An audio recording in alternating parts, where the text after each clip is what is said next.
warahmatullahi wabarakatuh. Selamat datang di demonstrasi kontekstual modul 2.3. Perkenalkan, kami kelompok 4. Saya sendiri, Ayu Novitasari, berasal dari UPTD SDN 219 Impres Panambungan. Di sebelah kanan saya Nursyam Alumna dari UPTD SMPN 5 Mandai. di sebelah kiri saya Fatmawati Baso dari UPTD SDN 42 Cambaya. kami dari Angkatan 9, calon guru penggerak Kabupaten Maros. Selamat menyaksikan.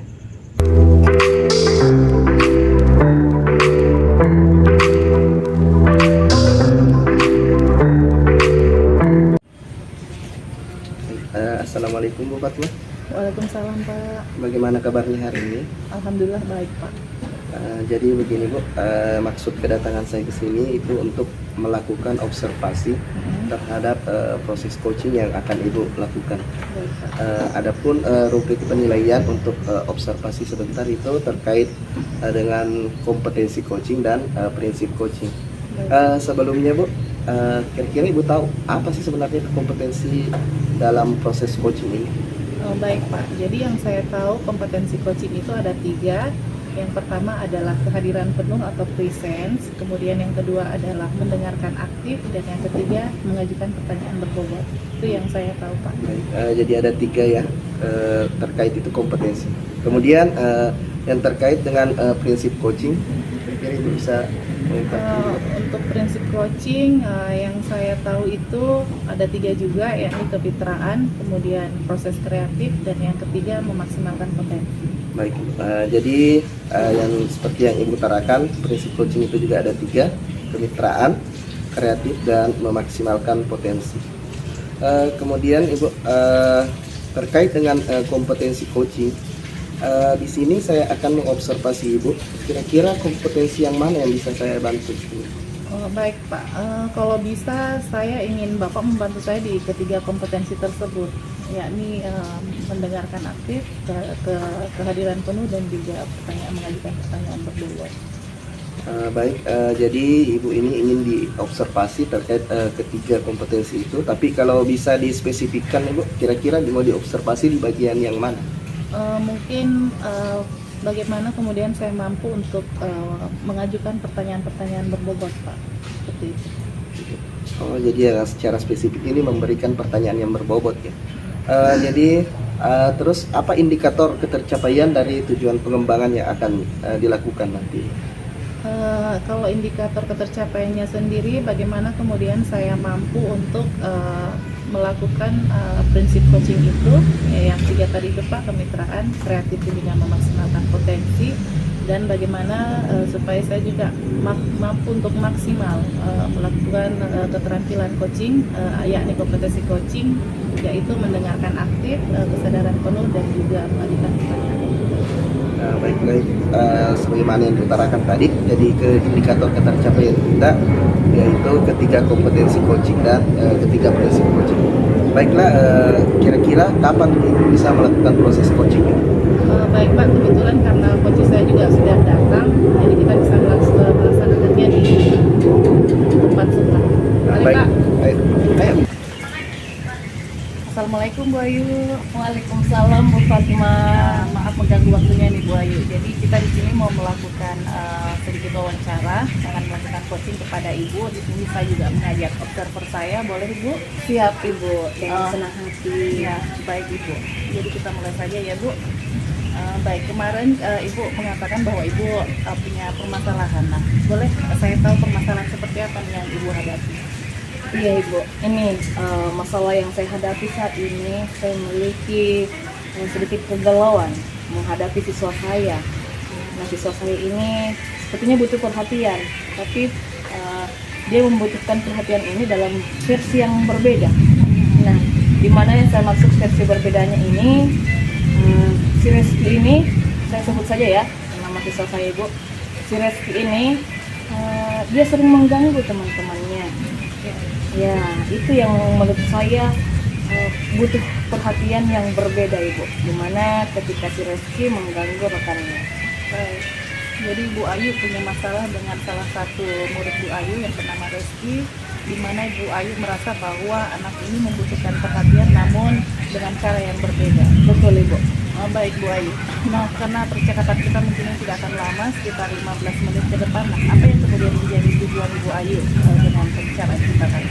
Baik Ibu, saya mengharapkan siswa saya ini si Reski kedepannya bisa bersosialisasi dengan baik.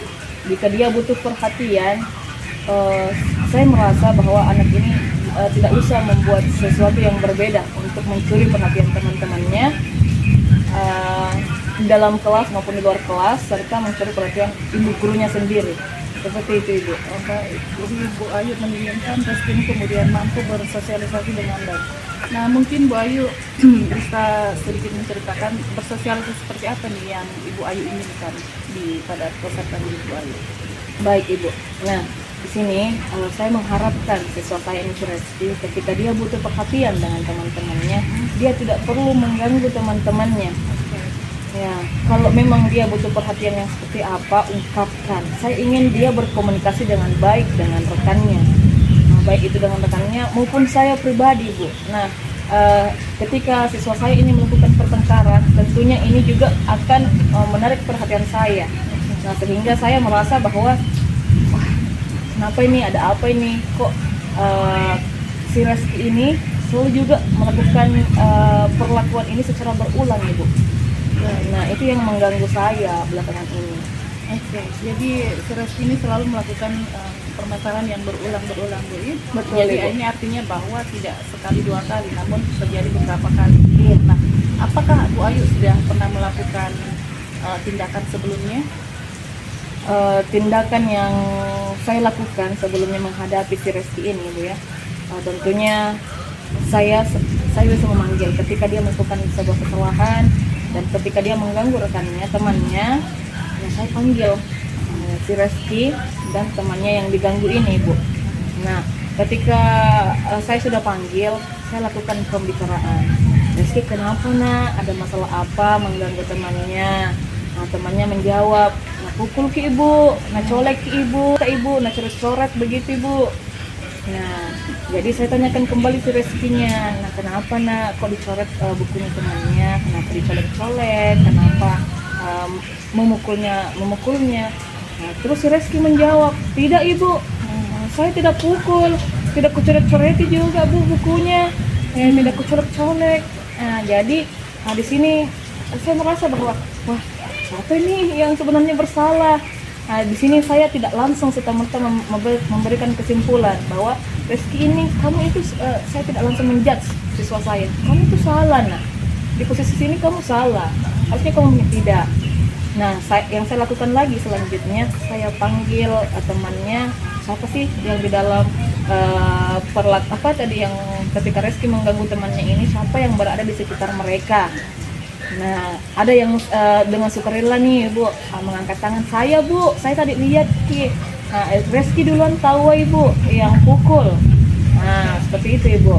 Nah, itu diskusi anak-anak kepada saya ya Ibu ya. Nah, maka dari itu saya mengumpulkan lagi beberapa saksi untuk memperkuat. Nah, sebenarnya siapa nih yang paling bersalah di posisi ini. Seperti itu Ibu. Oke, jadi si Reski ini ketika melakukan sebuah kesalahan, mungkin Reski ini merasa bahwa dia tidak menyadari kesalahannya, seperti itu. Betul sekali. Kemudian setelah diperhatikan oleh teman-temannya yang menjadi saksi pada saat itu, barulah kemudian Ibu yakin bahwa memang pelakunya adalah si Reski ini. Nah, baik Bu Ayu. Nah, kemudian menurut Ibu Ayu itu siswa yang ideal itu yang seperti apa Bu Ayu? Baik. Nah, kalau bagi saya ya Ibu ya, siswa ideal versi Ibu Ayu ini Bu ya, kedepannya saya ingin siswa saya itu bersosialisasi dengan baik. Bersosialisasinya itu Ibu, dia mampu berkomunikasi dengan temannya dengan baik, itu yang pertama. Yang kedua, mampu memanusiakan manusia. Nah, dimana ketika kita tentunya ingin berteman, kita harus baik dulu kepada orang lain ketika kita ingin diberikan kebaikan pula. Seperti itu Ibu. Oke, jadi menurut Bu Ayu yang ideal itu adalah ketika siswa kita mampu berkomunikasi dengan baik, kemudian mampu memanusiakan manusia. Betul Nah, Ibu. kalau Nak Reski sendiri ini kira-kira kalau 10 adalah nilai ideal, dari angka 1 sampai 10 itu Nak Reski berada di level yang keberapa itu? Baik, saat ini Reski berada di level kelima Ibu. untuk pandangan saya saat ini. Oke, Bu Ayu. Nah, apa yang kemudian menjadi harapan Bu Ayu ini, nah Reski dari angka 5 ini untuk bisa naik ke level berapa, Bu Ayu? Oke, baik Ibu. Nah, di sini tentunya jika saya ingin mengharapkan sebenarnya ke depan saya ingin mengharapkan si Reski ini berada di level ke-9 hingga 10, Ibu. Nah, di mana ketika saya mengharapkan siswa saya berada di level 9 hingga 10 tersebut tadi itu, saya tentunya akan melakukan kegiatan segitiga restitusi. Nah, di mana ketika saya melakukan kegiatan segitiga restitusi ini, saya memposisikan diri saya sebagai seorang teman untuk menghadapi si Res. Seperti itu, Ibu. Oke, jadi Bu Ayu berusaha untuk menjadikan Bu Ayu sebagai posisi teman dulu, kemudian melakukan segitiga restitusi. Nah, apa yang kemudian Ibu Ayu dapatkan dengan melakukan segitiga restitusi atau memposisikan Bu Ayu sebagai posisi teman? Seperti itu, Bu Ayu. Baik.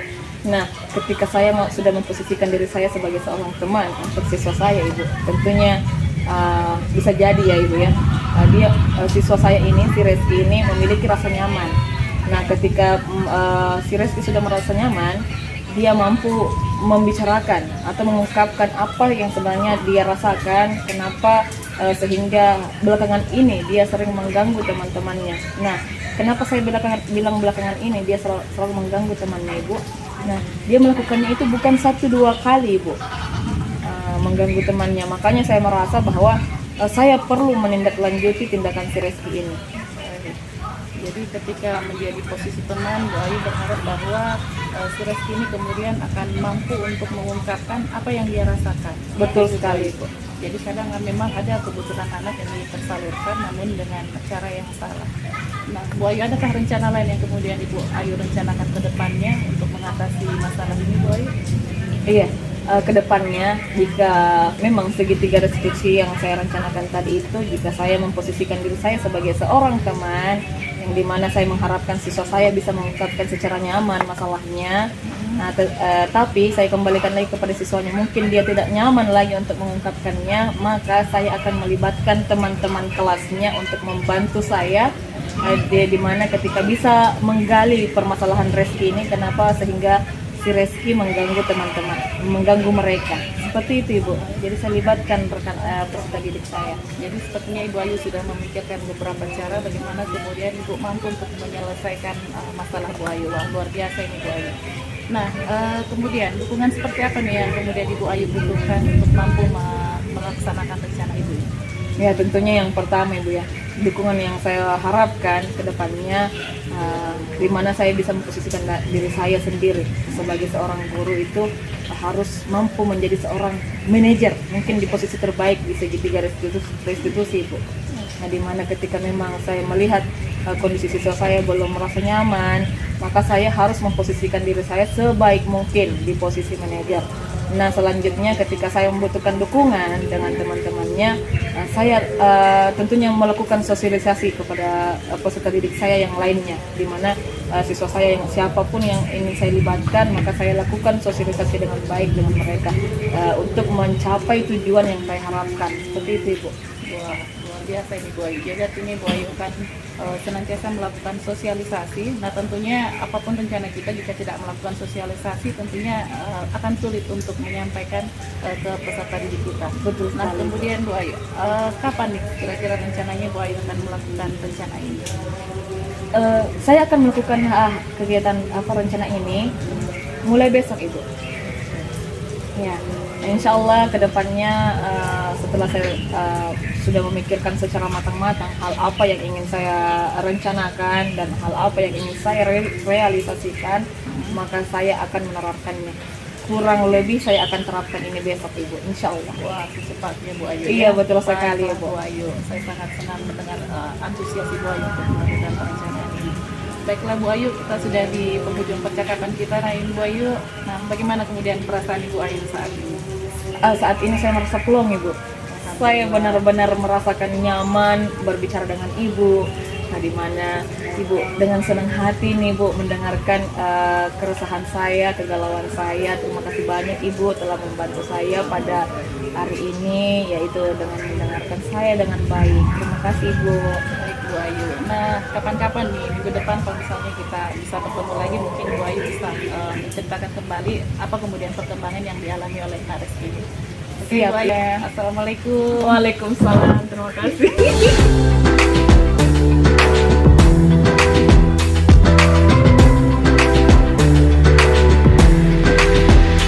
Baiklah, tadi saya sudah melakukan observasi terkait proses coaching yang telah Ibu laksanakan.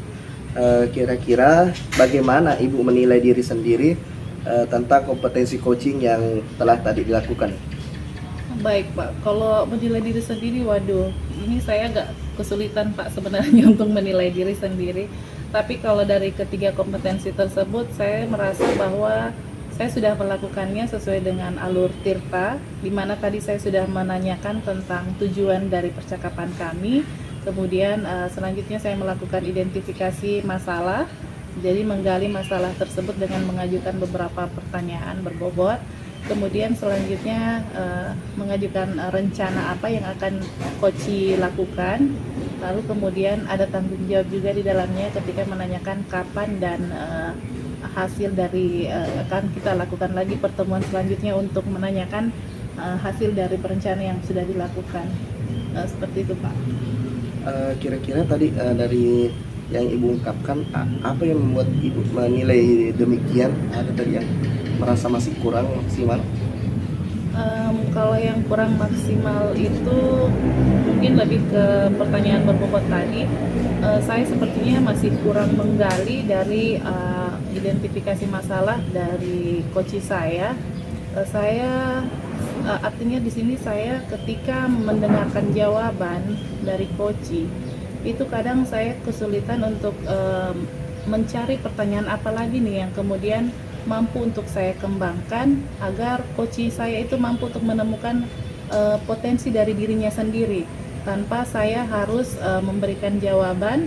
Kemudian pertanyaannya pun bisa sebisa mungkin untuk saya hindari melakukan pertanyaan yang sifatnya tertutup.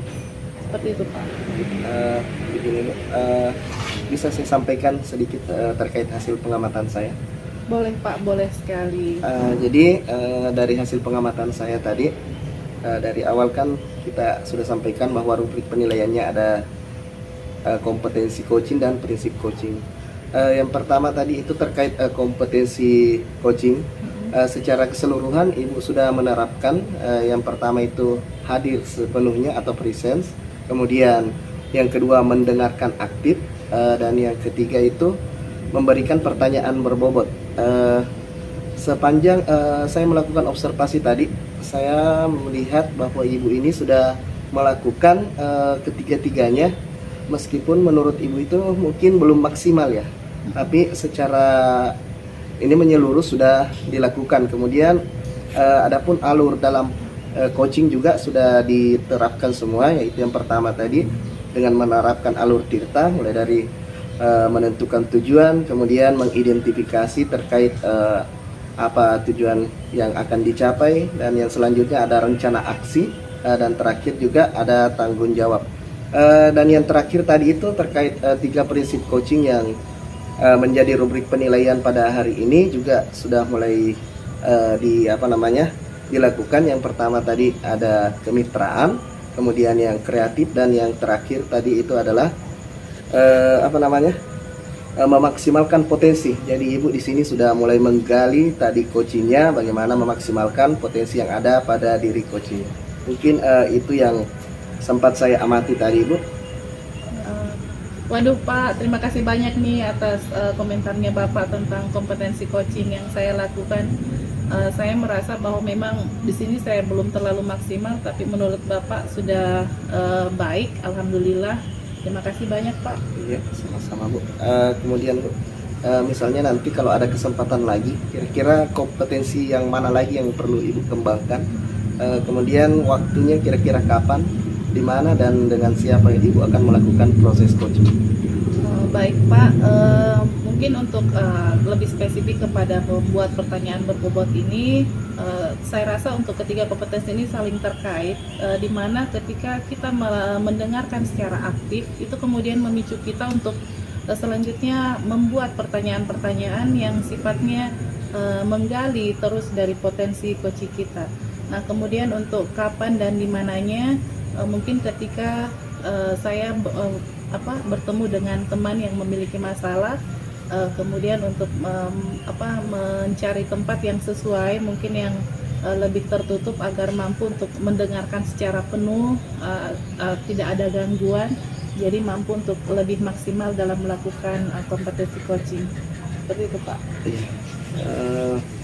Luar biasa ya apa yang diutarakan oleh Ibu terkait kompetensi yang akan dikembangkan untuk kedepannya. Semoga kedepannya bisa menjadi coaching yang lebih baik lagi. Amin, Pak.